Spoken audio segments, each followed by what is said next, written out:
Welcome to Personal Finance and Coffee Podcast. On this channel, we talk about money and finances. We make the money, but how do we manage that money in a way that we don't feel like 5 years later, 10 years later, I made the money, but I don't feel like I've attained the goals I want. And that feeling is frustrating. So here I share with you ways to manage that money and help it grow in a way that will make it possible for you to attain whatever goal you have. If this is something that you find interesting, please like, please subscribe, so that you don't miss upcoming episodes. Today's episode, I'm going to share with you a book review about The Obstacle is the Way, and how reading books that are not necessarily directly related to finances, how they have helped me in my financial journey. Now, this book is, I got this book on, usually when people talk about reading books, you feel like going to a restock and buying these books can be quite pricey. I got this book on that Kampala Road Street where there's Cairo Bank, and usually these books are like 10,000-15,000 marks. The content is the same. I must admit, the quality is not the same as a restock, but the value in the book is the same. So if you want to read on a budget, by all means, I've given you a tip. Anyway, now, this book review, why I'm sharing with you, is that when I started this journey of being curious about finances, I read the finance books. Rich Dad, Poor Dad, Automatic Millionaire, Millionaire Next Door, Think and Grow Rich. The list goes on and on and on. They do have value. And the concepts that I learned from there, I'm applying them in my day-to-day life as I work. But when I took a pause from reading them, and then I started also reading more books that are around the mindset, it unblocked something within me. And that is why I shared my perspective. Making money and managing money is not just about the money. It has something to do with the psychology, the mindsets that we have. And sometimes those mindset shifts may not necessarily always come from the books that are primarily about the money. So books like this have really been helpful. Today's episode. Now, in this book review, there are 3 things that it has helped me do. The Obstacle is the Way by Ryan Holiday. There are 3 financial ways that it has helped me.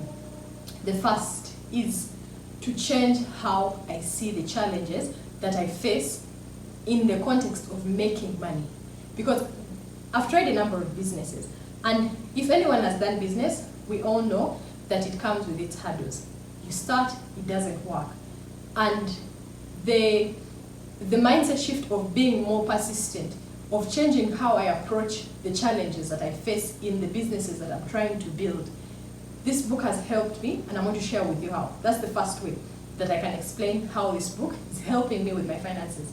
The second thing that this book is helping me with my finances is I thought about starting a YouTube channel in 2019. By the time I uploaded my first episode, it was in 2023. Now, that time frame between 2019 and 2023, guys, I was researching and planning and talking to all my friends about how I'm starting a YouTube channel, but I never took action. Now, the missing link between saying I'm going to do something in terms of business, in terms of starting a business, in terms of trying to earn more money, and doing, I was struggling. I still have sections of that I'm working toward. Like the concept of thinking bigger and like knowing that it is possible, that this is what I'm working towards, and to keep persistent. This book has really changed me in terms of, Gabi, take action. It's not perfect, you've planned, but you have to move. That is another way, that's the second way that it has helped me in terms of my financial shift. Now, the third way that this book has helped me when it comes to the financial shift is that when we plan, clearly, I like planning, and life happens. It's like you make your budget or you start the business, and on paper it makes sense. You do it and you lose money. You people fear losing money. I am so risk averse, let me be honest. But how he explains handling such situations when they do arise, because they will arise for all of us in different ways and forms, and we are not in control of it. Preparing for that in my mind, this book has helped me with that. Those are the 3 ways that I'm going to share with you how this book is really helpful. Now, first of all, The Obstacle is the Way. He has 3 sections that he splits this book up into 3 sections. Now, the first section he talks about is perception. He talks about perception. How do we see the challenge? How do we see the challenge? You know, sometimes something can happen to you and you're like, what just happened? And we feel like the victim. It could be, especially challenges that affect our income. It could be a job loss, it could be business going under, or you've started with a partner and they've not been honest with you, and it has led to loss of money. It could be you're pushing, but there's no money, and it can be disheartening.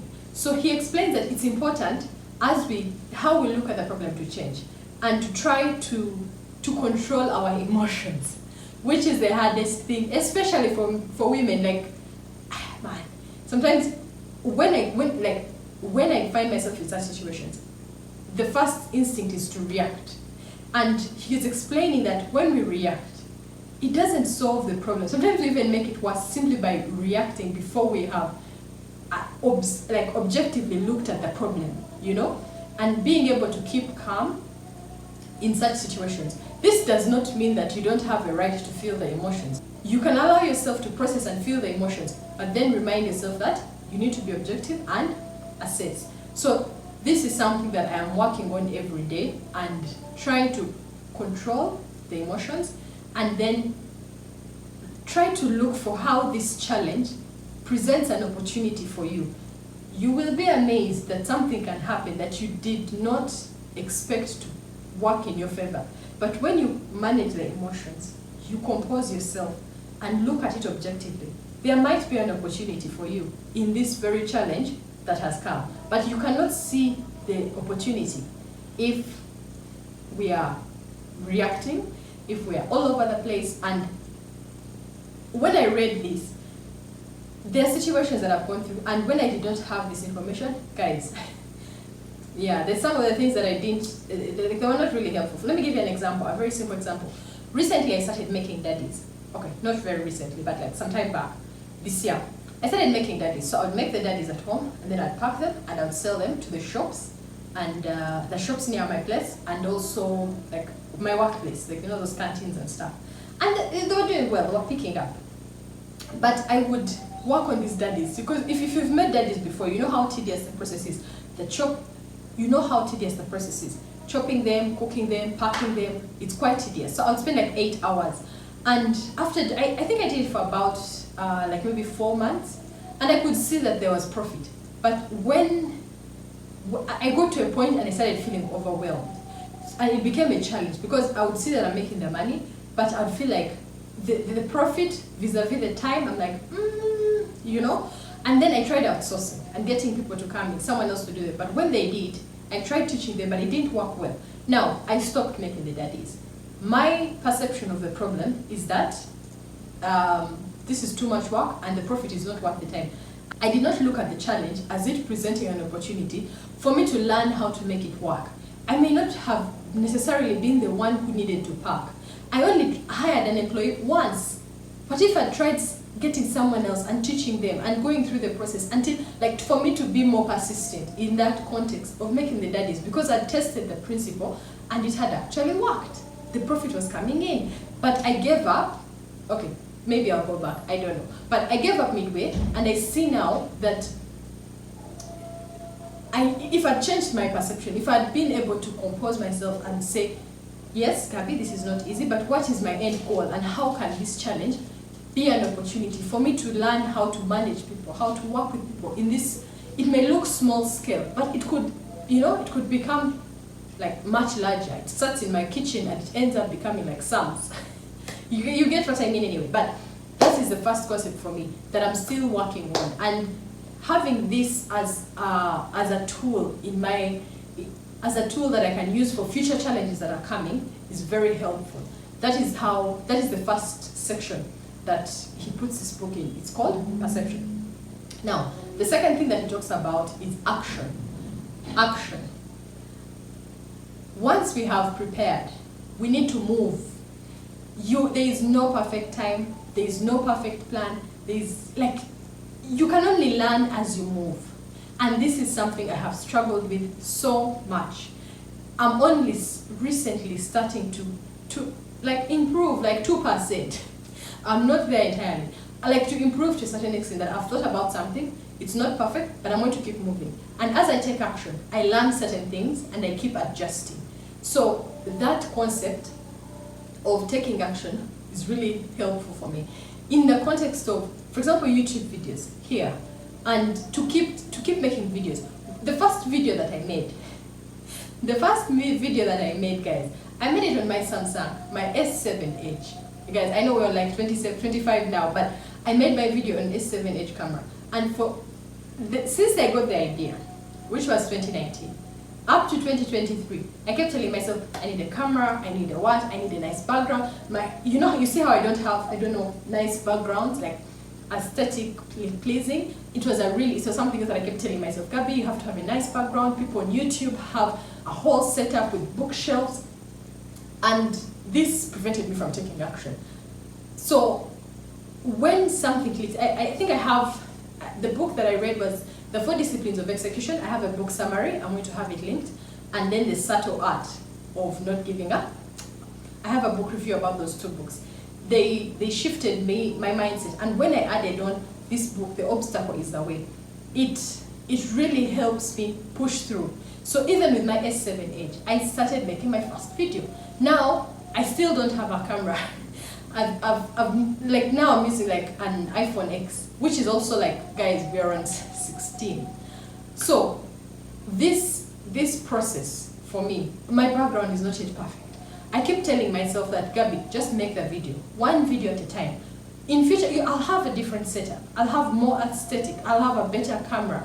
But I'm not yet there, but I'm still taking action as I keep learning, as I keep improving. Even my editing, guys, thank you so much. People share feedback with me.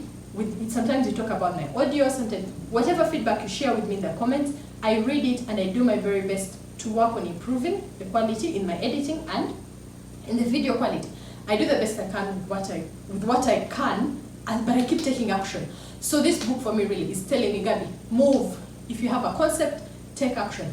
This platform where I've been making videos for this whole while, I'm not yet monetized, but what keeps me going is that I'm planting seeds, and perhaps one day I'll be sharing with an episode of my YouTube paycheck, But anyway, the point is taking action, and then when he was talking about the section of taking action, he ended it by saying that when you plan and when you start taking action, prepare for everything you have planned not to go according to plan. This one for me is a work in progress, because I know in my mind that nothing goes according to plan entirely. But of course, we have this illusion of control, because what do we control? We can only do what we can in our ability. And then he explains why it's important to prepare for them. If you've made a business plan, when we prepare that business is not going to work for whatever reason, when something happens, we are not in shock. You're more able to compose yourself faster and respond and be flexible if you've psychologically prepared for the eventuality that what you've planned won't work. So that is how he ended this section of action. For me, that was my takeaway. The final section that he talked about is will. The concept of I'm starting today, I'm making money tomorrow does not happen for very many things. Not business, you get your first job and your first salary won't be so great. You start your business and you will not earn profit tomorrow. You still have to recover the costs. Whichever venture, you start a YouTube channel, you don't start making money tomorrow. The persistence to keep going,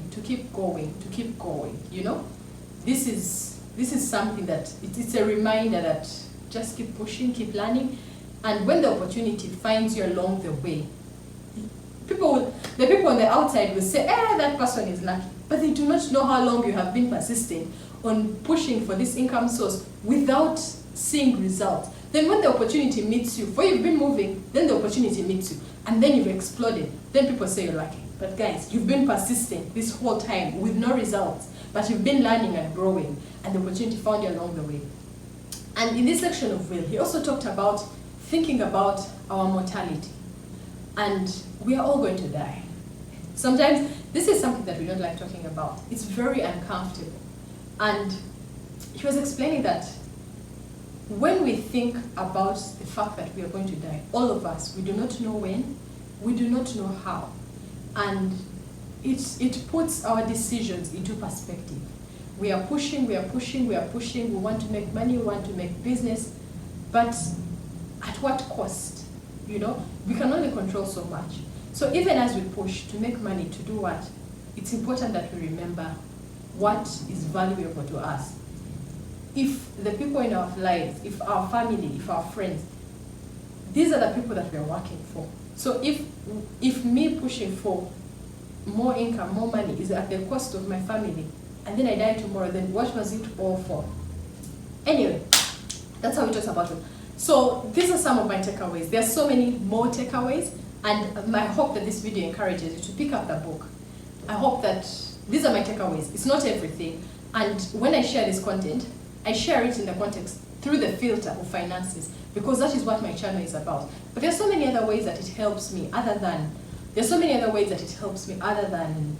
finances. But those are my thoughts about the book. If you've read the book, guys, if you've read it, please share with me in the comments below. What were your lessons? What were your takeaways? I'm sure they'll probably be different for everyone, depending on our life situations and our perspective. I'm really looking forward to reading your comments. Guys, I read every comment, I respond, and I do look forward to interacting with you. Let's have these conversations. It's not helpful only for me, because so many people read through the comment section, and it's very valuable. And if you've watched till the very end, please leave an emoji of books, any kind of books, so that I can know that you're one of those people who watched till the end, and I really do appreciate. I'm going to have a link of my playlist for book reviews, the number of book reviews I've made.